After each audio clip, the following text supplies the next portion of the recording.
अस्सलाम वालेकुम गाइस, मेरा नाम इंतज़ार मेहदी है। आपको अपने चैनल पर खुशामदीद कहता हूँ। मैंने कल क्लास 1 की लेक्चर सीरीज स्टार्ट की हुई है। डोमेन का टॉपिक हम कर रहे हैं और इसी सिलसिले को आगे बढ़ाते हुए आज हम एक्सपोनेंशियल फंक्शन की डोमेन फाइंड करेंगे। सबसे पहले हमें ये जानने की ज़रूरत है कि एक्सपोनेंशियल फंक्शन होता क्या है। बच्चों, एक्सपोनेंशियल फंक्शन में एक वर्ड है एक्सपोनेंट। एक्सपोनेंट आप बचपन से पढ़ते आ रहे हैं कि एक्सपोनेंट क्या होता है। कि एक्सपोनेंट हमें बताता है कि कोई भी नंबर है और उस नंबर की जो सेल्फ मल्टीप्लिकेशन है, ये हमें एक्सपोनेंट बताता है। जितना एक्सपोनेंट होगा उतनी ही उस नंबर की सेल्फ मल्टीप्लिकेशन होगी। जैसे 2 की पावर 3 और इसमें ये आपके पास 3 जो होता है एक्सपोनेंट होता है और ये जो होता है हमारे पास बेसिकली वो नंबर जिसकी एक्सपोनेंट होती है वो नंबर हमारे पास होता है बेस। ठीक है, तो 2 की पावर 3 क्या आ जाएगा हमारे पास, यानी 2 की 3 बार सेल्फ मल्टीप्लिकेशन। 3 बार क्या आ जाएगा इसकी, 2 की सेल्फ मल्टीप्लिकेशन। तो हम इसको एक्सपोनेंट बोलते हैं। एक्सपोनेंट बताता है हमें कि कोई भी नंबर है, जैसा कि यहाँ हमने 2 लिया है, कि 2 की कितनी बार सेल्फ मल्टीप्लिकेशन हो रही है। जितना एक्सपोनेंट होगा, जैसा कि यहाँ एक्सपोनेंट 3 है, तो 2 की 3 बार सेल्फ मल्टीप्लिकेशन हो रही है। तो एक्सपोनेंट बेसिकली बताता है कि कोई भी नंबर है, कुछ भी है, कोई भी चीज़ है, तो उसकी सेल्फ मल्टीप्लिकेशन, ये हमें एक्सपोनेंट बताता है। बात क्लियर है। हम और एग्जाम्पल भी ले सकते हैं। 2 की पावर 4, यहाँ पर 2 की 4 सेल्फ मल्टीप्लिकेशन है। इसी तरीके से 2 के अलावा 5 भी ले सकते हैं। 5 की पावर 1 जो कि हमारे पास 5 के इक्वल आता है, यानी यहाँ पर एक्सपोनेंट 1 है। 5 की जस्ट हम एक बार ही उसकी सेल्फ मल्टीप्लिकेशन, मतलब 5 को जस्ट हम एक बार लिख सकते हैं, कोई सेल्फ मल्टीप्लिकेशन नहीं हो रही इसकी। तो जस्ट हमें ये बताता है कि कोई भी नंबर है, हम उसकी सेल्फ मल्टीप्लिकेशन क्या कर रहे हैं। जितने बेहतर उसकी पावर बढ़ती जाएगी, हम उसके साथ सेल्फ मल्टीप्लिकेशन बढ़ाते जाएंगे। यानी एक्सपोनेंट को हम दूसरे लफ्ज़ में पावर का ही नाम देते हैं। जैसा कि आपने कई बार पढ़ा होगा, 2 की पावर 3, 5 की पावर 1, 2 की पावर 4। बात किया है, तो एक्सपोनेंट को नॉर्मली हम पावर का भी वर्ड यूज़ करते हैं। तो ये है बेसिकली एक्सपोनेंट। अब हम ये समझते हैं कि हमारे पास एक्सपोनेंशियल फंक्शन क्या होता है।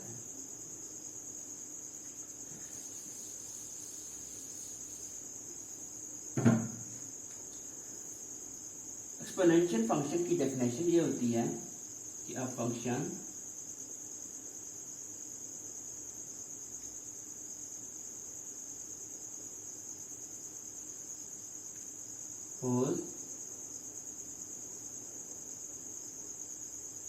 whose form is f of x is equal to a की पावर या a एक्सपोनेंट x, where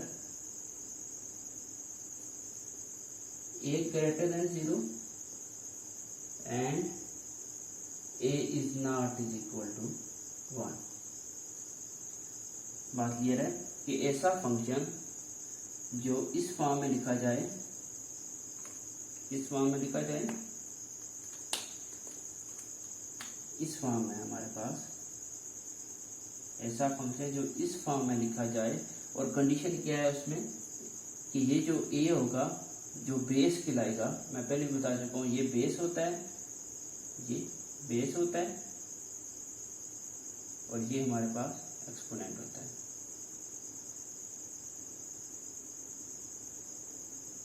बात क्लियर है। ये जो बेस होगी ये आपकी ग्रेटर देन 0 होनी चाहिए और is not is equal to 1 होनी चाहिए, यानी 1 भी नहीं होना चाहिए और ग्रेटर देन 0 भी होनी चाहिए। और हमारे पास इन दो कंडीशन की मदद से ये जो फंक्शन होगा a की पावर x, इस तरह के फंक्शंस को हम क्या बोलते हैं, एक्सपोनेंशियल फंक्शन बोलते हैं। अब हम एक्सपोनेंशियल फंक्शन की डोमेन कैसे फाइंड कर सकते हैं। आप एग्जांपल के तौर पर कुछ फंक्शन लेते हैं, फिर हम उनकी डोमेन फाइंड करते हैं। डोमेन फाइंड करने से पहले एक बात मैं आपको बताता चलूँ, जितने भी एक्सपोनेंशियल फंक्शन होते हैं ये आपके पास ज़्यादातर ग्रेटर देन ज़ीरो होते हैं। ये कभी भी आपको लेस देन ज़ीरो नहीं देंगे, ना ज़ीरो आंसर देंगे। ये हमेशा आपके पास ग्रेटर देन ज़ीरो ही वैल्यू देते हैं। बात क्लियर है? हाँ, ये इनकी कुछ प्रॉपर्टीज होती हैं, कुछ फंक्शन इंक्रीजिंग होते हैं और कुछ फंक्शन एक्सपोनेंशियल डिक्रीजिंग होते हैं।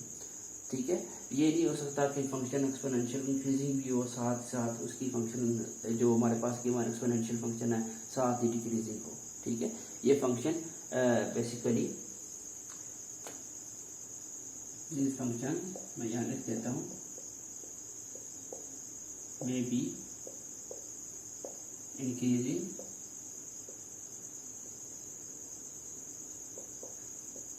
और may be decreasing.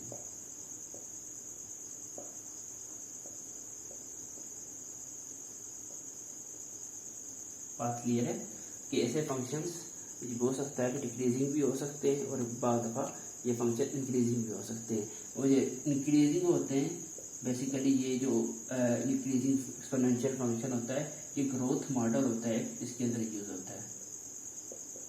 Growth model होता है उसके अंदर ये फंक्शन यूज होता है इंक्रीजिंग। अगर हमारे पास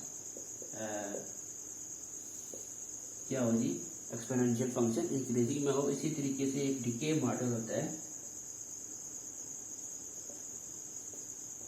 ये आप बाद में हायर एजुकेशन स्पेशली जब आप ओडी यानी ऑर्डिनरी डिफरेंशियल इक्वेशन पढ़ेंगे तब ये चीज़ें आप पढ़ेंगे तो ये वहाँ पर चीज़ यूज होती है एक डिके मॉडल में, और एक जो हमारे पास इंक्रीजिंग होता है जिसमें चीज़ सिर्फ बढ़ती जाती है, ग्रोथ होता ही जाता है, ग्रोथ होता ही रहता है, चीज़ बढ़ती जाती है। ठीक हो गया? तो उसमें ये हमारे पास फंक्शन एक्सपोनेंशियल यूज होता है जहाँ फंक्शन इंक्रीज होता जाता है, इंक्रीज होता जाता है। इसी तरीके से एक फंक्शन होता है जो डिक्रीज होता जाता है, डिक्रीज होता जाता है, तो उसमें वो डिके मेथड आ जाता है हमारे पास, तो वहाँ पर ये दोनों फंक्शन यूज होते हैं आपके। ये थी कुछ थोड़ी बहुत एक्सपोनेंशियल फंक्शन की। अब हम इसकी डोमेन फाइंड करते हैं।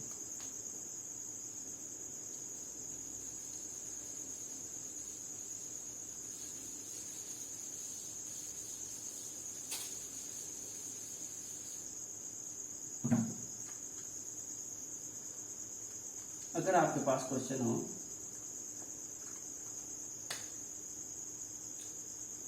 F of x is equal to e की पावर एक्स, ये एक हमारे पास एक्सपोनेंशियल फंक्शन। अब देखिए कैसे एक्सपोनेंशियल फंक्शन है, ये देखिए ई हमारे पास क्या है ग्रेटर देन जीरो भी है, ये जो ई है ये is not is equal to 1 भी है, और ई हमारे पास ग्रेटर देन जीरो भी है। बात क्लियर है? तो ये हमारे पास एक्सपोनेंशियल फंक्शन है। बात क्लियर है? अब इस एक्सपोनेंशियल फंक्शन की आप डोमेन कैसे फाइंड करेंगे? अब यहाँ पर गौर करें, इसके अंदर कोई डिनोमिनेटर इन्वॉल्व नहीं है। डोमेन कब अनडिफाइन होती थी? हम जब गिवन फंक्शन फ्रैक्शन फंक्शन हो, स्पेशली इसका डिनोमिनेटर मौजूद हो, तो हम कहते थे कि डिनोमिनेटर जीरो नहीं होना चाहिए। अगर डिनोमिनेटर जीरो हो जाए तो फंक्शन हमारा अनडिफाइन हो जाता है। तो ऐसे तमाम पॉइंट्स जिनके अंदर डिनोमिनेटर जीरो होता था वो हम फंक्शन के अंदर से निकाल देते थे। दूसरी चीज़ उसके अंदर ये होती थी कि आपका फंक्शन इमेजिनरी वैल्यू नहीं देना चाहिए। कोई ऐसे फंक्शन की वैल्यूज नहीं होनी चाहिए कि जो हम पुट करें तो फंक्शन क्या आते इमेजिनरी वैल्यू दे। बात क्लियर है? तो हम इन तमाम वैल्यू से बचते थे जिनके ऊपर फंक्शन इमेजिनरी वैल्यू भी दे और जिनके ऊपर फंक्शन जिसके अंदर फंक्शन का डिनोमिनेटर जीरो हो जाए। तो ये दोनों चीज़ों के से बचते थे, या ऐसे तमाम वैल्यू से बचते थे जिनके ऊपर ये दोनों चीज़ें होती थी। ठीक हो गया? लेकिन यहाँ इस फंक्शन में डिनोमिनेटर इन्वॉल्व नहीं हो रहा। जब डिनोमिनेटर इन्वॉल्व नहीं हो रहा तो हम वो वाला केस नहीं कंसीडर करेंगे। अगर हम इमेजिनरी वाला केस भी कंसीडर करें तो यहाँ पर आप देख सकते हैं कि कोई स्क्वायर रूट इन्वॉल्व नहीं हो रहा, जिसकी वजह से हम कह सकते हैं कि हमारा फंक्शन इमेजिनरी वैल्यू देगा। दूसरी चीज़, स्क्वायर रूट एक और तरीके से आ भी सकता है इसके ऊपर। जैसे आप अगर x को 1/2 ले लें, क्या ले लें? x को अगर 1/2 ले लें, ये देखिए अगर मैं x को 1/2 ले लेता हूँ तो यहाँ पर ये चीज़ बन जाएगी, ये देखिए। लेकिन ये जो हमारे पास e है ये ग्रेटर देन जीरो है, बात क्लियर है। ई क्या है हमारे पास ग्रेटर देन 0 है, तो फिर इसके ऊपर कोई इफेक्ट नहीं डालता। तो ये हमारे पास जो फंक्शन आएगा ये ई की पावर 1/2 इस तरह का, ये हमारे पास कोई इमेजिनरी वैल्यू नहीं दे सकेगा। ठीक हो गया। अगर ये माइनस होता ना ई, तब आपको पता है कि इसके रूट के अंदर माइनस आ जाए तो इमेजिनरी वैल्यू देता है। तो इस तरह का सीन नहीं है इसके अंदर, ये ई पॉजिटिव है। और ना सिर्फ ई, जितने भी जो फंक्शन होते हैं हमारे पास एक्सपोनेंशियल, वो क्योंकि ये बेस है ई, तो बेस आपको बता चुका हूँ एक्सपोनेंशियल फंक्शन की डेफिनेशन से, ये ग्रेटर देन 0 होती है और नॉन जो है इक्वल टू 1 होती है, नॉट इक्वल टू 1 होती है, यानी 1 भी नहीं होती, वो ग्रेटर देन 0 भी होती है। तो यहाँ ये केस हमें समझ में आता है कि इसकी जो डोमेन है ये रियल लाइन है, क्योंकि इसके अंदर ना तो इसका डिनोमिनेटर इन्वॉल्व है जिसके ऊपर फंक्शन अनडिफाइंड हो, जिसके ऊपर हम ये चेक करेंगे किन पॉइंट के ऊपर फंक्शन 0 देता है उसका डिनोमिनेटर, और ना इसके अंदर ना ये वाली जो बेस है नेगेटिव है, जिसकी वजह से हमें अगर x की जगह 1/2 पुट करें या x जैसी चीज़ें पुट करें तो फंक्शन हमारे पास इमेजिनरी वैल्यू दे। बात क्लियर है। तो इसकी डोमेन इस वजह से रियल लाइन है। अगर मैं फंक्शन को थोड़ा चेंज कर लेता हूँ, f(x) e की पावर -x, तब इस फंक्शन की डोमेन क्या हो सकती है जी। इसको मैं इस तरह भी लिख सकता हूँ -1, और अगर मैं इसको नीचे ले आऊँ तो ये चीज़ बन जाएगी। अब आप गौर करें, यहाँ डिनोमिनेटर आ चुका है। अच्छा, अब हम क्या कहते थे कि हमारा डिनोमिनेटर क्या है जी, नॉन ज़ीरो होना चाहिए, और जिन पॉइंट्स के ऊपर डिनोमिनेटर 0 हो जाता था हम वो पॉइंट्स डोमेन से या रियल लाइन से हमें वो पॉइंट्स निकालते थे, और बाकी डोमेनिंग जो पॉइंट्स बचते थे हमारी क्या होती थी, वो जी वो इसकी डोमेन होती थी, यानी जिनके ऊपर फंक्शन अनडिफाइंड होता था वो हम पॉइंट्स निकाल लेते थे। अब देखिए कि यहाँ पर 0 नहीं आना चाहिए, जब 0 आ जाएगा तो फंक्शन अनडिफाइंड आ जाएगा। आप गौर करें, ये जो e की पावर x है, ये क्या है हमारे पास, ये देखिए मैं जो चीज़ दिखने लगा हूँ आप देखिएगा, e की power x is exponential function, ऐसा है या नहीं है। e की पावर x हमारे पास क्या बताते खुद एक एक्सपोनेंशियल फंक्शन है या नहीं है जी, बिल्कुल है, क्योंकि e भी पॉजिटिव है और x क्या है हमारे पास जो एक्सपोनेंट है वो एक वेरिएबल की सूरत में है। आपको बता चुका हूँ डेफिनेशन इस एक्सपोनेंशियल फंक्शन की, तो ये ऑलरेडी हम लिख चुका हूँ कि ये e की पावर x एक्सपोनेंशियल फंक्शन है, तो ये e की पावर x एक्सपोनेंशियल फंक्शन है। अच्छा, अब आपने चीज़ समझी है, जितने भी एक्सपोनेंशियल फंक्शन होते हैं मैंने पहले आपको बताया वो ग्रेटर देन 0 होते हैं। सो e की power x greater than 0 for all x। ठीक हो गया। जितने भी x हैं वो सारे के सारे इसके अंदर पुट भी करते जाएं तो ये फंक्शन e की पावर x ग्रेटर देन 0 रहेगा, कभी भी लेस देन 0 या इज इक्वल टू 0 नहीं आएगा। सो हम क्या लिख देते हैं, सो e की power x is not is equal to 0 for all x, यानी तमाम x के लिए e की पावर x 0 नहीं होगा। जब ये 0 नहीं होगा तो जब ये चीज़ 0 नहीं होगी e की पावर x तमाम x के लिए, तो इसका मतलब ये है कि डोमेन के अंदर तमाम के तमाम रियल लाइन आ जाएगी, या आप लिख सकते हैं for all x belong to real number. बात क्लियर है। तो इस डोमेन के अंदर हमारे पास पूरी की पूरी रियल लाइन आ जाएगी। बात क्लियर है। ये जितने भी रियल नंबर इसके अंदर डालें ये कभी भी आपके पास 0 नहीं होगा।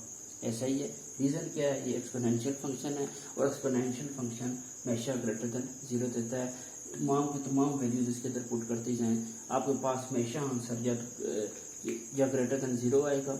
ठीक हो गया। और लेस देन 0 और इज इक्वल टू 0 कभी भी नहीं आएगा। बात क्लियर है।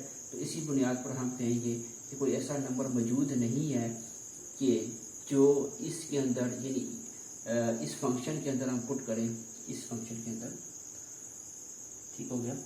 तो इस फंक्शन के अंदर पुट करें तो ये हमारे पास अनडिफाइन आ जाए। बेशक आप आगे मज़ीद एक दो लाइन लिखते हैं कि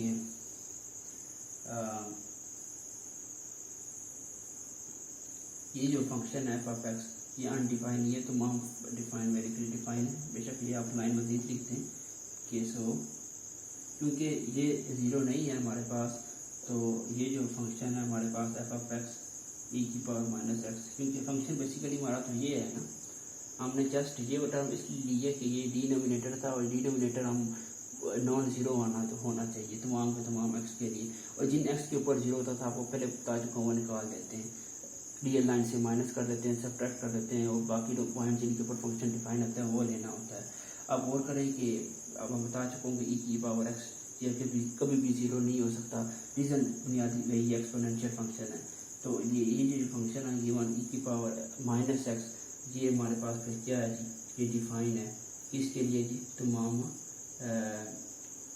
फॉर ऑल एक्स, ठीक हो गया, तमाम रियल नंबर के लिए ये फंक्शन डिफाइन है। तो इसकी जो हमारे पास डोमेन बनेगी, क्या आएगी डोमेन, कंप्लीट रियल लाइन आएगी। बात क्लियर है, इसकी डोमेन क्या आएगी जी, हमारे पास कंप्लीट रियल लाइन आएगी। तो इस तरह के जितने भी फंक्शन होते हैं हमारे पास, ये सारे के सारे एक्सपोनेंशियल फंक्शन होते हैं। आप कुछ और भी एक्सपोनेंशियल फंक्शन ले सकते हैं, जैसा कि अगर मैं यहाँ पर बिलफर्ज करें कि मैं इस तरह का फंक्शन ले लेता हूँ 2 की पावर एक्स, ये भी एक हमारे पास एक्सपोनेंशियल फंक्शन है। बात क्लियर है, क्योंकि यहाँ पर बेस देखिए हमारे पास क्या है जी, 2 है, तो बेस ग्रेटर दैन 0 भी है और इज नॉट इक्वल टू 1 भी है, और ऊपर हमारे पास एक्सपोनेंट क्या है जी, एक वेरिएबल है। तो यही एक्सपोनेंट फंक्शन की डेफिनेशन थी। तो आप देखिए इसकी डोमेन क्या आ सकती है, यहाँ बिल्कुल वही सेम इस तरह का वाला केस है, ई की पावर एक्स वाला, जस्ट ई की जगह बेस जो है 2 आ गई है। तो उससे बिल्कुल सेम कि यहाँ आप जो जितने मर्जी भी एक्स डालें आपके पास जो है वो कोई किसी वैल्यूज़ के ऊपर अनडिफाइंड नहीं होगा। बात क्लियर है, क्योंकि इसके अंदर ना तो डिनोमिनेटर इन्वॉल्व है और दूसरी ये जो बेस है वो पॉजिटिव है। बात क्लियर है, एक्सपोनेंशियल फंक्शन है तो वही बात है, बेस उसकी पॉजिटिव है, तो किसी सूरत भी ना तो इमेजिनरी वैल्यू देगा और ना ही हमारे पास नीचे डिनोमिनेटर इन्वॉल्व है। तो जिसकी वजह से डिनोमिनेटर होता तब हम कह सकते थे कि इस पॉइंट पर शायद मे भी कोई ज़ीरो दे दे, ठीक है। तो अब बात ये है कि डिनोमिनेटर इन्वॉल्व भी नहीं है और दूसरा फंक्शन अंदर बेस इसकी पॉजिटिव है, तो ये तमाम के तमाम रियल लाइन के लिए फंक्शन डिफाइन है। तो इसकी डोमेन जो होगी वो कंप्लीट रियल लाइन हो जाएगी। डोमेन इसकी क्या हो जाएगी, हमारे पास कंप्लीट रियल लाइन आ जाएगी। आई होप कि आपको क्वेश्चन समझ आ रहे होंगे। आपके अंदर जो भी चीज़ है जो नहीं समझ आ रही तो आप प्लीज़ कमेंट बॉक्स में मुझसे पूछ सकते हैं, तो आपको इंशाल्लाह मैं आंसर करूँगा। मैंने इंतहाई सिंपल क्वेश्चन लिए हैं समझाने के लिए कि एक्सपोनेंशियल फंक्शन क्या होता है, कुछ उसके वाले से एक्सप्लेनेशन दी है, और बाकी हम एक्सपोनेंशियल फंक्शन की डोमेन कैसे फाइंड कर सकते हैं हमने उसके ऊपर डिस्कशन किया। बाकी इंशाल्लाह हम इससे जो नेक्स्ट वीडियो है उसके अंदर हम ये फाइंड करेंगे कि अगर हमारे पास कोई मिक्स फंक्शन आ जाते हैं जिसके अंदर लॉगरिथम फंक्शन भी है, ट्रिगोमेट्रिक फंक्शन, ये दोनों मिलकर आ जाएं तो उनकी डोमेन कैसे फाइंड कर सकते हैं। और दूसरी बात बच्चों, आपको ये पता होनी चाहिए कि ट्रांसडेंटल फंक्शन की, ट्रांसडेंटल फंक्शन वो फंक्शन होते हैं जिनके अंदर हम अलजेब्राइक एक्सप्रेशन में हम उस फंक्शन को नहीं लिख सकते। अलजेब्राइक एक्सप्रेशन से मुराद है कि हम फंक्शन को हम आप कह सकते हैं कि उनका जो है ना वो आप इस तरीके से इसको समझ लें कि जैसे कि अलजेब्राइक के अंदर plus minus multiplication addition division आती है, किन के साथ जो हमारे पास पॉलिनोमियल्स गिवन होती हैं, जिस तरह x square plus x plus 1, ये हमारे पास अलजेब्राइक एक्सप्रेशन है। तो हम ये जो फंक्शन होते हैं ऐसे ट्रांसडेंटल फंक्शन ऐसे फंक्शन जिनको हम उस तरह की फॉर्म में ना लिख सकें, अलजेब्राइक सम की फॉर्म में ना लिख सकें, पॉलिनोमियल की फॉर्म में ना लिख सकें, तो इस तरह के फंक्शन को ट्रांसडेंटल फंक्शन बोलते हैं जिनको अलजेब्राइक फॉर्म में एक्सप्रेस ना कर सकें। तो ये जो हमारे पास एक्सपोनेंशियल फंक्शन होता है, लॉगरिथम फंक्शन होता है, ट्रिगोमेट्रिक फंक्शन होता है, तो ये तीनों फंक्शन बेसिकली ट्रांसडेंटल फंक्शन होते हैं। ये ट्रांसडेंटल फंक्शन की एग्जांपल है। तो ये हमारे पास जो गिवन एक्सपोनेंशियल फंक्शन हमने फाइंड किया, ये एक ट्रांसडेंटल फंक्शन है। आपको बात क्लियर हो गई है।